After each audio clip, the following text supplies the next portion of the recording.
Hello and welcome back to Technique Tips for Belly Dance. Today we are going to be looking at rib cage lifts and chest lifts and the difference between them when it comes to what muscle groups you're using.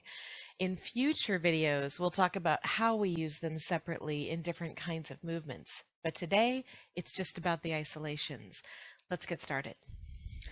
We're going to begin with a chest lift. Now, a chest lift is going to come from your abdominal muscles. First, we need to make sure our posture is correct. So go ahead and bend those knees just slightly. Engage the lower belly so that you have a neutral spine. Lift your rib cage up slightly without pulling the belly in too much. Shoulders roll back and down. To do our chest lift, we are going to be thinking of just pulling in and up through the abdominals and then releasing it. Now this does get the diaphragm involved as well, so you might feel a little bit of that. We're just going to pull in and up and then release, keeping the shoulders down and noting that we're staying centered. In and up and release, in and up and release, in and up and release, in and up and release. So when I say in and up, I think of this as almost a J-shaped movement internally.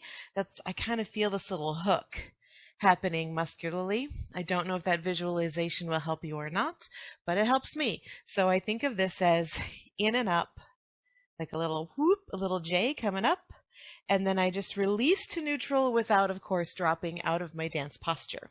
All right, that's our chest lift. That's the isolation we use in our undulations in both directions primarily, but we also employ that chest lift, that smaller movement, in other moves as well. So let's get into rib cage lift. Rib cage lift is going to be powered in our back. We're going to want to focus on the muscles right in between your shoulder blades and your spine. So our goal here is to make sure the shoulders and arms stay as still as possible, and we're not squeezing the shoulder blades themselves together. We are working inside of those muscles to squeeze towards the spine, which is going to lift our entire rib cage up and a little back. Watch what happens here. So I'm going to come down into my posture. I like to brace one foot a little behind. It's up to you if you want to do that. And I'm going to squeeze here. I'm going to squeeze, and if I keep squeezing, it will start a little bit of an upper back bend for me. And that is that up and back I'm talking about. And then to release, let's think actively. So think about actively lifting those shoulders back to their position, or rather lifting your rib cage back over your center.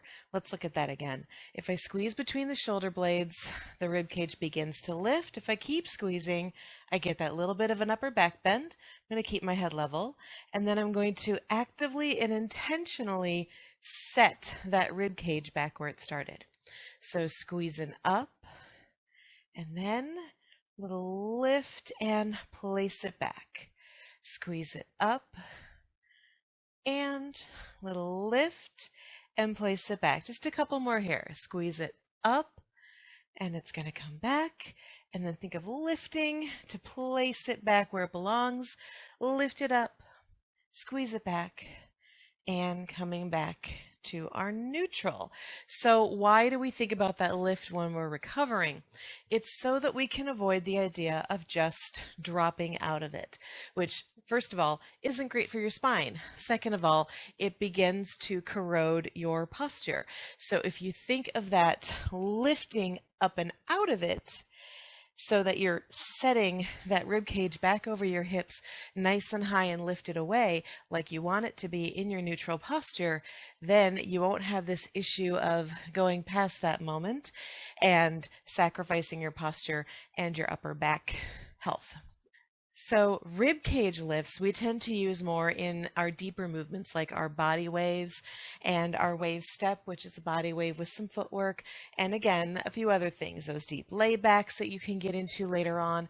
That is where we will use that contraction in the back to lift the rib cage into that slight upper back bend, which is need a lot of power there to make it happen. And of course, mindfully lifting out of it so we just don't drop it forward. So let's look at those two in contrast to each other really quickly. I'm going to go in and up with the chest. I'm going to release that.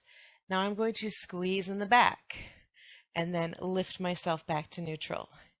In and up, chest lift, release from the back, squeeze it up, rib lift, release, chest lift, release, rib cage lift, release. One more. Chest lift, release, and rib cage lift, release. So those are the two lifty isolations in the torso that get us to all those body waves, undulations, and all kinds of other places that we can take our rib cage or our chest. So just consider that. Chest lift starts in the front, rib lift starts in the back. Use the correct muscles for the correct use, and practice with alternating them like we just did.